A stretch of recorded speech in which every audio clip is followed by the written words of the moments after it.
Transformation Through Motherhood by Miss Jenny Monson. I want to share the power of motherhood that led to my transformation. I heard of Satya Sai Baba in 1986, and shortly afterward, I joined the SSU in my local area, a small rural community in Australia. I was immediately drawn to his teachings, especially the truth that divinity is in all, including myself. I believe that the yearning to experience my innate divinity drew me to Satya Sai Baba. Soon after I started to practice his teachings, he gave me a blissful experience, filling me with divine love. Upon reflection, I believe he gave me this precious gift for my spiritual transformation to experience the divinity within. Since becoming an adult, I felt privileged to have been born a woman, and I remember the day my son Anthony was born. It brought indescribable joy to me. I had never experienced such love for another human being, which was entirely unexpected. I felt a great responsibility towards this little being who was dependent upon me, and my only wish was for him to lead a happy life and realize his destiny. My son Anthony was 8 years old when I became a Sai devotee. Developing the qualities of motherhood in my mid-30s, I heard of a spiritual teacher in India, Satya Sai. In those early years, I experienced a personal transformation. I developed patience, understanding, and tolerance. I did not have much family support as my husband worked long hours, and my mother worked full-time.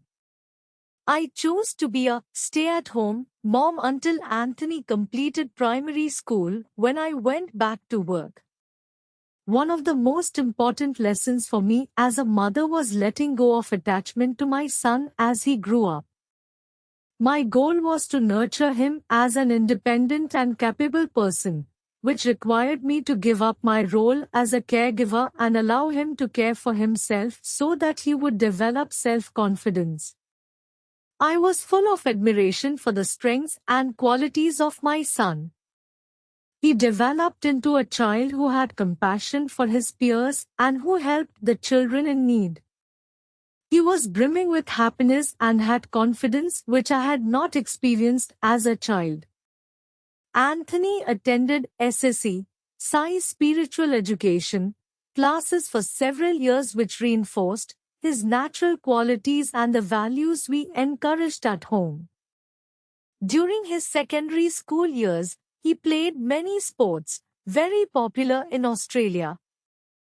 He had a great sense of humor, also an Aussie attribute, with a reputation as a raconteur. He also developed a love for writing and reading poetry. At 17, he went to live away from home on the other side of the country to pursue his dream of becoming a professional athlete.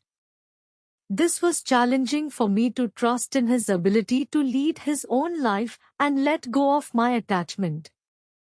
Discovering transformation through loss at 22, Anthony returned home and lived independently in a cottage on our property, working in a nearby town. When he was 26, he had a fatal car accident driving home from work and passed away.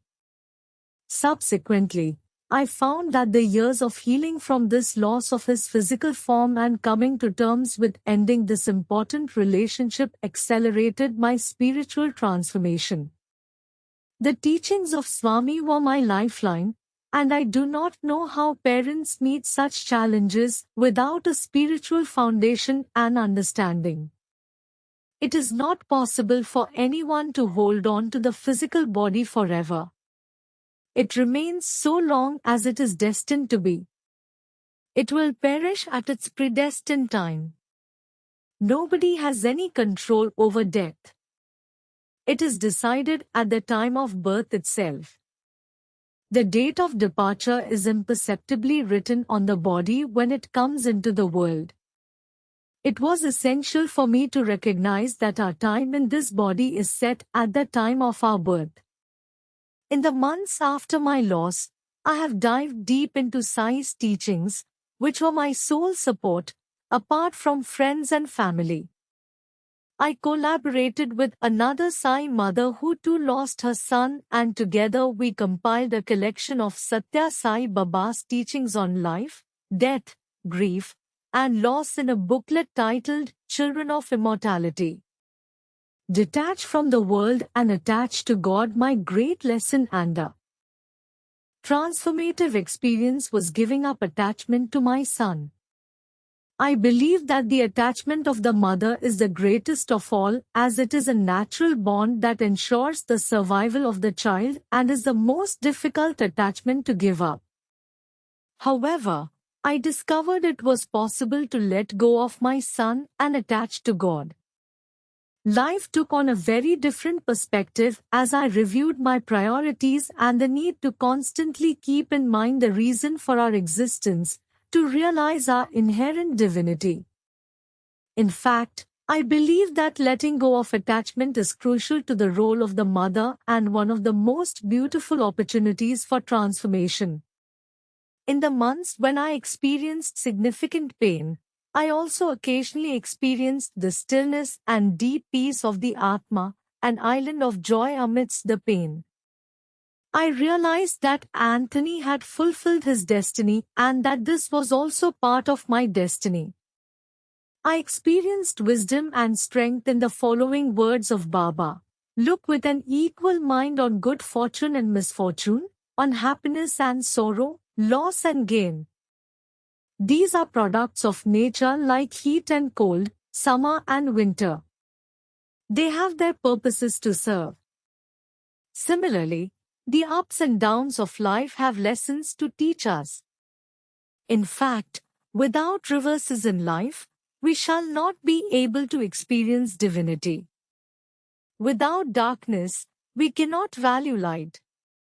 Without experiencing difficulties, we will not enjoy benefits.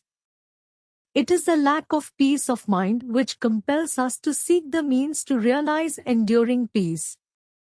Shortly after Anthony's death, I sought opportunities to connect with him in spirit, which I saw as part of a natural desire to know that my son was safe and well. About 18 months later, I experienced a profound connection with Swami when he conveyed to me internally, Anthony is me. You are me. We are one. Since then, I ceased wanting to connect with Anthony as I realized that we are one in Sai. I understood the importance of Sai cautioning us that all earthly relationships are transient. I know that all belong to God and that as parents, we are trustees of our children. Truly, they belong to Him. I feel truly blessed for having experienced motherhood and being given the joy of having a wonderful son. I believe that along with its sacred duties, motherhood is an excellent opportunity for transformation to help us experience ourselves as the divine beings we really are. Miss Jenny Monson.